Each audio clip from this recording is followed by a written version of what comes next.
Rapaz, aquelas velhas brigas, né?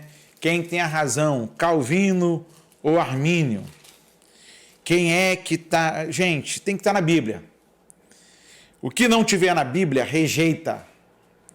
O que não está na Bíblia vai fazer mal para nós. O que está na Bíblia é o que de fato é todo o conselho de Deus. Nós chamamos a Bíblia de uma carta de amor. Eu observei isso quando um professor dissertava sobre Isaías 40, a carta aos exilados, que era uma carta de esperança.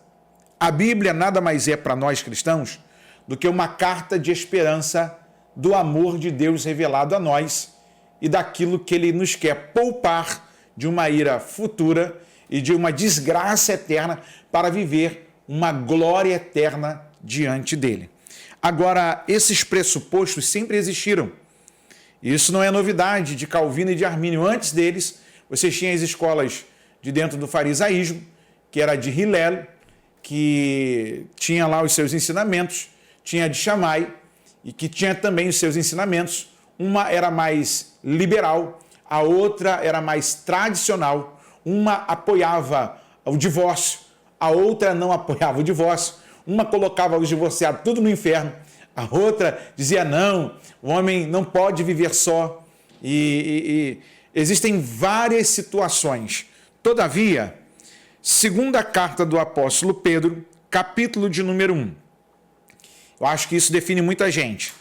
Sabendo primeiramente isto, que nenhuma profecia da Escritura é de particular interpretação, porque a profecia nunca foi produzida por vontade de homem algum, mas os homens santos de Deus falaram inspirados pelo Espírito Santo. Olha que interessante. O mesmo Pedro vai escrever o seguinte, no capítulo 3 da segunda carta, versículo 17 e 18. Vós, portanto, amados, sabendo isto de antemão, guardai-vos de que, pelo engano dos homens abomináveis, sejais juntamente arrebatados e descaiais da vossa firmeza. 18. Antes, crescei na graça e conhecimento de nosso Senhor e Salvador Jesus Cristo. A Ele seja dada a glória, assim agora como no dia da eternidade. Amém. É interessante você perceber que as Sagradas Escrituras não é de particular interpretação do Paulo ou sua. Entre o que eu penso, entre o que você acha, o pensamento maior é o bíblico. Entre o que você possa discernir e interpretar, porque tem muita coisa que, por não conhecermos o costume da época, o maneirismo de fala pelo qual a Bíblia está descrita, o Antigo Testamentário está em hebraico, alguns eruditos mais antigos chegam a dizer que o livro de Daniel é uma exceção, que ele está em persa. Você lê o Novo Testamento em grego, mas a oração de Jesus do Pai Nosso, ela está em aramaico. E isso fala-nos Joaquim Jeremias, o grande teólogo alemão, que foi um grande erudito. Então, dentre essas premissas, você vê, por exemplo, a discussão da carta aos Hebreus. Broado Israel, escrevendo sobre a introdução do Novo Testamento, ele vai nos informar, um livro antigo da Juerp, da Casa Publicadora das Igrejas Batistas, que o escrito aos Hebreus não tem a palavra Hebreus dentro do seu cerne, do seu escopo. É interessante você perceber que não tem um autor, porque eles acreditam, alguns, que possa ter tido a possibilidade de uma mulher ter escrito essa carta. Mas se não leva o nome dessa mulher, então a Bíblia é machista? Não, a Bíblia não é machista. Então você descarta essa possibilidade.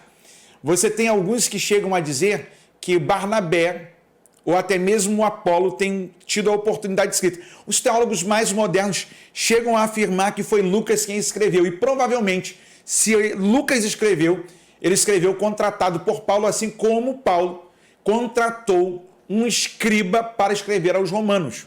Abra sua Bíblia comigo aí, na carta aos Romanos, capítulo de número 16.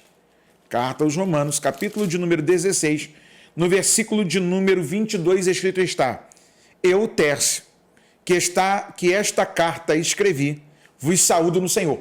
Paulo contratou Tércio, que era um escriba. Provavelmente, se tem algum cunho de estilo literário, de escrita ali, da parte de Lucas, eu acredito que a carta aos Hebreus foi escrita por Paulo, porque no último palpite desta carta, está escrito no capítulo derradeiro, capítulo 13, verso 23, sabei que já está solto o irmão Timóteo, com o qual, se vier depressa, vos verei em nenhum outro lugar. Você ouve falar que Timóteo puxou cadeia, mas aqui na carta aos Hebreus, sim, e ele era companheiro de quem? Mentoreado por quem? Então, nós temos muita gente que tenta interpretar e forçar o texto. Eu não preciso forçar o texto, porque a Bíblia fala por si só. Ela é divinamente inspirada. Eu quero lembrar a você que você também pode nos ajudar a manter essa programação. Tem uma chave Pix aparecendo aí para você, que é doarparafb@gmail.com. Eu vou repetir, doarparafb@gmail.com. Essa é a nossa chave Pix, que você pode também estar nos ajudando aqui. Aí, de repente, você diz assim, pastor, qual é o valor? O valor que Deus colocar no seu coração.